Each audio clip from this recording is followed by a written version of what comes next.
वट सावित्री पूर्णिमा के शुभ अवसर पर समस्त माता बहनों को सूचित करते हुए अत्यंत आनंद हो रहा है कि आज YouTube पर पहली बार मैं अपने चैनल वायरल हीरो पर पहला वीडियो अपलोड कर रहा हूँ।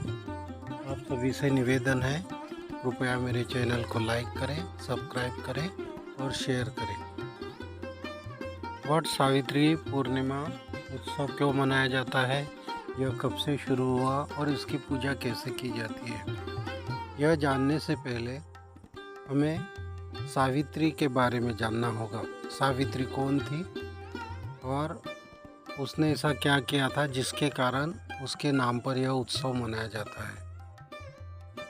तो आइए जानते हैं सावित्री की कहानी।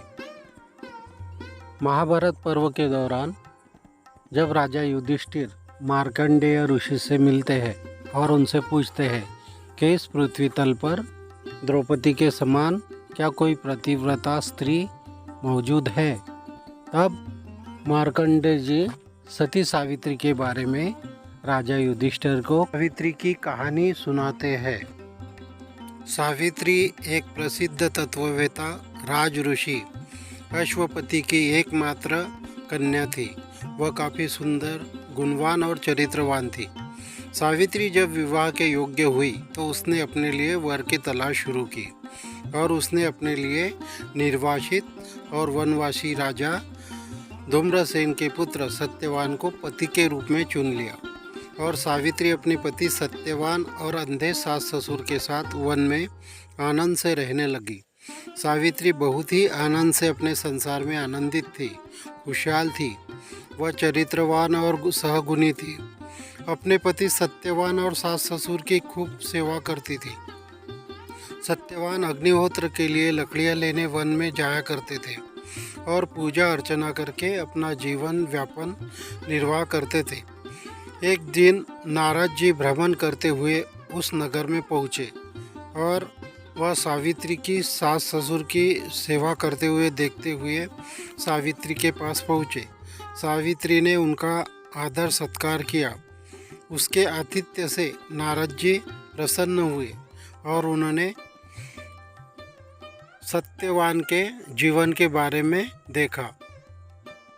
जब नारद जी ने देखा कि सत्यवान की केवल 1 वर्ष की आयु शेष है तो वह दुखी हुए और उन्होंने सावित्री को इस दुखद समाचार के बारे में बताया। उन्होंने सावित्री को बताया कि तुम्हारा पति केवल 1 वर्ष ही जीवंत रहेगा, उनकी आयु 1 वर्ष की शेष है। यह सुनकर सावित्री बहुत दुखी हुई और नारद जी वहाँ से दुखी होकर चले गए।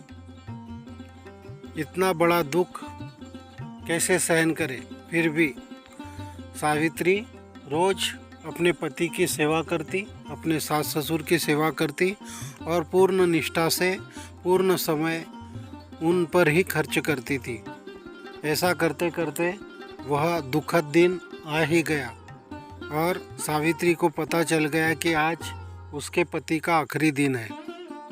सत्यवान जंगल में लकड़ियाँ लेने जाया करते थे। उस दिन भी वह लकड़ियाँ लेने जंगल जा रहे थे। यह देखकर सावित्री भी उनसे जिद करने लगी कि मैं भी आपके साथ वन में आऊँगी। और उसकी जिद के आगे सत्यवान भी निष्फल हो गए और उन्होंने उनके साथ आने की आज्ञा दी। सावित्री ने अपने सास ससुर की आज्ञा ली और सत्यवान के साथ वन में जाने लगी। जब सत्यवान वन में पहुँचे तो वन में वह एक बरगद के पेड़ पर चढ़ गए और लकड़ियाँ काटने लगे। कुछ देर लकड़ियाँ काटने के पश्चात उनको चक्कर आने लगे और वह पेड़ से नीचे उतर गए और बेहोश हो गए। सावित्री बहुत घबरा गई और उसने अपने योग बल से देखा कि एक विशालकाय और बड़ी बड़ी आँखों का सूर्य के समान तेजस्वी भैंसे पर बैठा हुआ एक दूत सत्यवान की शरीर से प्राण खींच रहा है। यह देखकर वह काफ़ी घबरा गई और उसने दूत से पूछा, हे दूत, आप कौन हो और यह क्या कर रहे हो? तब दूत ने कहा, हे देवी, मुझे कोई नहीं देख सकता, लेकिन तुम मुझे देख पा रही हो, इसलिए तुम बहुत ही तपस्वी हो। मैं यमराज हूँ और तुम्हारे पति के प्राण हरने के लिए आया हूँ। तुम्हारे पति का आज इस पृथ्वी पर आखिरी समय था, वह पूर्ण हो चुका है, इसलिए मैं उनको लेने आया हूँ। यह सुनकर सावित्री घबरा गई और उन्होंने उनसे बहुत प्रार्थना की, हे यमदूत, आप मेरे पति को छोड़ दीजिए, मैं आपसे निवेदन करती हूँ, चाहे तो आप मेरे प्राण ले लीजिए। लेकिन यमदूत नहीं माने और उन्होंने कहा, हे देवी, जिसका समय आया है वह निश्चित ही जाएगा। ऐसा कहकर यमदूत सत्यवान के प्राणों को खींचकर दक्षिण दिशा की ओर जाने लगे। तब सावित्री भी उनके पीछे पीछे जाने लगी। बहुत दूर चलने के बाद जब यमदूत ने पीछे देखा तो उन्हें सावित्री भी पीछे नजर आ रही थी। तब उन्होंने सावित्री से कहा, हे देवी, तुम मेरे पीछे मत आओ, तुम्हारा आना व्यर्थ है। चाहे तो मैं तुम्हें तुम्हारे सास ससुर की आंखें लौटा कर दे सकता हूँ, लेकिन तुम वापस जाओ, तुम्हारे पति अब कदापि वापस नहीं आ सकते। फिर भी सावित्री नहीं मानी और सावित्री धीरे धीरे उनके पीछे जाने लगी। और दूर चलने के बाद यमदूत ने देखा कि सावित्री फिर से उनके पीछे आ रही है। तब यमदूत ने कहा, हे देवी, तुम मेरा पीछा छोड़ दो, इसके बदले में मैं तुम्हारे पिता को 100 पुत्र और राज्य देता हूँ।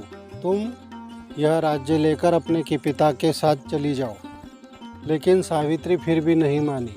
उसने कहा, हे यमदूत, मैं राज्य लेकर क्या करूँगी, आप मेरे पति को लौटा दो।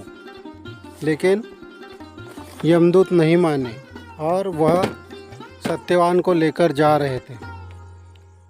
ऐसा चलते चलते यमदूत यमलोक के द्वार पर पहुंच गए और सावित्री भी उनके पीछे पीछे गई। यह देखकर यमदूत घबरा गए। यमलोक में किसी जीवंत व्यक्ति या प्राणी को नहीं ले जाया जा सकता, इसलिए यमदूत भी घबरा गए और उन्होंने सावित्री से कहा, हे देवी, तुम जो मांगना चाहती हो वह मांगो और जाओ यहाँ से। तब सावित्री ने कहा कि यदि आप मुझे देना ही चाहते हैं तो मेरे पति से मुझे संतान दीजिए। यमदूत ने बिना सोचे समझे तथास्तु कह दिया और सत्यवान जीवंत हो गए। यह देखकर यमदूत घबरा गए, लेकिन वह प्रसन्न हुए कि सावित्री ने अपने पति को ही अपना सब कुछ माना था और उसके सिवा किसी पर पुरुष को के बारे में सोचा ही नहीं था। इसलिए सत्यवान जीवंत हो गए और इस प्रकार सावित्री अपने पति को यमदूत से वापस लाती है। और तभी से सावित्री और सत्यवान की यह कहानी प्रसिद्ध हो जाती है। सत्यवान जिस पेड़ पर चढ़े थे वह बरगद का पेड़ था और ऐसा माना जाता है कि बरगद के पेड़ में सत्यवान का वास होता है। जिस तरह बरगद के पेड़ में ब्रह्मा, विष्णु, महेश का वास होता है, उसी प्रकार बरगद के पेड़ में सत्यवान का भी वास होता है। इसलिए सत्यवान को प्रतीक मानते हुए सुहागिन महिलाएं बरगद के पेड़ को सूत लपेटकर अपने पति की लंबी आयुष्य की कामना करती है और 7 जन्मों तक उसको प्राप्त करने के लिए यह व्रत करती है। यह थी वट सावित्री पूर्णिमा की कहानी। यह उत्सव कैसे मनाया जाता है? पूजा की थाली में हल्दी, कुमकुम, नारियल, कपूर और समस्त प्रकार की पूजन सामग्री ली जाती है और जल, पंचामृत से बरगद के पेड़ को जल चढ़ाया जाता है और कच्चा सूत लेकर 7 बार प्रदक्षिणा करते हुए बरगद के पेड़ को यह सूत लपेटा जाता है और प्रार्थना की जाती है कि हे वृक्ष देवता, आप मेरे पति के आयुष्य को बढ़ाइए और 7 जन्मों तक मुझे इसी पति को प्रदान करें। इस प्रकार यह व्रत पूर्ण होता है।